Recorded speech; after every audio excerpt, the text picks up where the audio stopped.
सोचिए एक सवाल, अगर पेरेंटिंग एक इन्वेस्टमेंट होती तो उसका कॉस्ट क्या होता और रिटर्न क्या मिलता? हर माँ-बाप अपनी ज़िंदगी की कमाई अपने बच्चे पर खर्च करता है। Education, food, health care, lifestyle और ड्रीम्स। लेकिन जब वही माँ-बाप बुढ़ापे में पूछते हैं तो रिटर्न क्या होता है? रिस्पेक्ट, इमोशनल सिक्योरिटी और केयर, या फिर आज उंगली थाम के तेरी तुझे मैं चलना सिखलाऊं।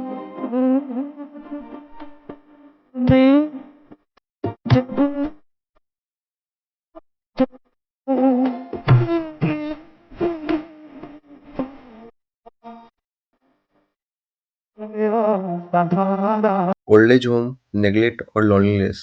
आज हम इस पूरे सिस्टम को इकोनॉमी की लेंस से समझेंगे। Parenting as a investment. Economics कहता है investment is equal to present sacrifice for future return. ठीक है, आप अभी मतलब वर्तमान में कुछ सेक्रीफाइस कर रहे हो भविष्य के लिए। पेरेंट्स क्या करते हैं? अपने कंजम्पशन कम करते हैं, बच्चे पर स्पेंडिंग ज़्यादा करते हैं। ये है इंटरजेनरेशनल इन्वेस्टमेंट। पेरेंट बच्चों को बनाते हैं, human capital, social capital, emotional capital. लेकिन प्रॉब्लम यहाँ शुरू होती है। इस इन्वेस्टमेंट का कोई लीगल कॉन्ट्रैक्ट नहीं होता। रिटर्न प्योरली मोरल बेसिस पे होता है। Types of expenditure on children. Education expenditure होता है, ठीक है, बच्चा बनाने में, ह्यूमन कैपिटल बनाने में। School fee, coaching, college, skill development purpose, बच्चा फ्यूचर में प्रोडक्टिव हो। नेसेसिटी एक्सपेंडिचर क्या होता है? बेसिक कंजम्पशन के लिए food, clothing, shelter, health care, ये सब दिया जाता है। ये वो खर्च है जो अवॉइड कभी नहीं हो सकता। लाइफ स्टाइल के लिए एक्सपेंडिचर किया जाता है, ठीक है, branded clothes, smartphone, vacation, gadgets. Society का प्रेशर, हमारे बच्चे किसी से भी कम नहीं होने चाहिए, ठीक है, इस वजह से गार्जियन ये सब उपलब्ध करवाते हैं। डिमांड बेस्ड एक्सपेंडिचर, अब बच्चा कुछ डिमांड करता है, जैसे मेरे दोस्त के पास है तो मुझे भी चाहिए। यहाँ पेरेंट्स इमोशनल प्रेशर में डिसीजन ले लेते हैं। और अगर हम इकोनॉमिक क्लासेस की बात करें कि हमारे देश में लेवल क्या है, मतलब फादर्स का अमीरी गरीबी के हिसाब से, तो इनकम सर्वाइवल लेवल पे अगर बात करें तो जिसका सिर्फ इनकम सर्वाइवल के लिए आता है, उसमें से 70 से 80% अपने बच्चे पे खर्च कर रहे हैं। खुद की नीड तो कभी आती ही नहीं सामने। इकोनॉमिक कॉन्सेप्ट में अगर देखें तो सैक्रिफाइस कंजम्पशन हो रहा है, अपॉर्चुनिटी कॉस्ट वेरी हाई है, ठीक है। और रिटर्न एक्सपेक्ट क्या करते हैं वो बेचारे? पैसा नहीं चाहिए उनको, रिस्पेक्ट चाहिए, इमोशनल सपोर्ट चाहिए। बच्चा ग्रो होते ही माइग्रेशन कर लेता है, कहीं और जाके चला रहने लगता है, ठीक है। और माता पिता इमोशनल आइसोलेशन में चले जाते हैं, ठीक है। मिडिल क्लास फादर की बात करें तो इनकम लिमिटेड होता है लेकिन स्टेबल होता है, आता रहता है, ठीक है। एजुकेशन बच्चों को देना प्रायोरिटी होती है उनकी। ईएमआई, लोन्स, स्ट्रेस पूरी लाइफ टाइम उनके लाइफ में चलता है, ठीक है। और डेट फाइनेंस इन्वेस्टमेंट होता है, डिले कंजम्पशन होता है। एक्सपेक्ट क्या करते हैं वो? बच्चा फाइनेंशियली स्टेबल हो जाए और बुढ़ापे में साथ दे। रियलिटी क्या होता है? न्यूक्लियर फैमिली बना लेता है और पापा और मम्मी के बारे में सोचता है कि वो तो एडजस्ट कर ही लेंगे, ठीक है। रिच फादर के केस में क्या होता है? हाई डिस्पोजेबल इनकम होती है, वर्ल्ड क्लास एजुकेशन दिलवाते हैं, लग्जरी लाइफस्टाइल दिलवाते हैं।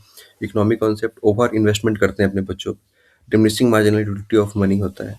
इमोशनल बॉन्डिंग हो जाता है। एक्सपेक्ट क्या करते हैं कि बच्चों से इमोशनल बॉन्डिंग मिलेगा, फैमिली लीगेसी को आगे बढ़ाएगा। रियलिटी क्या होता है?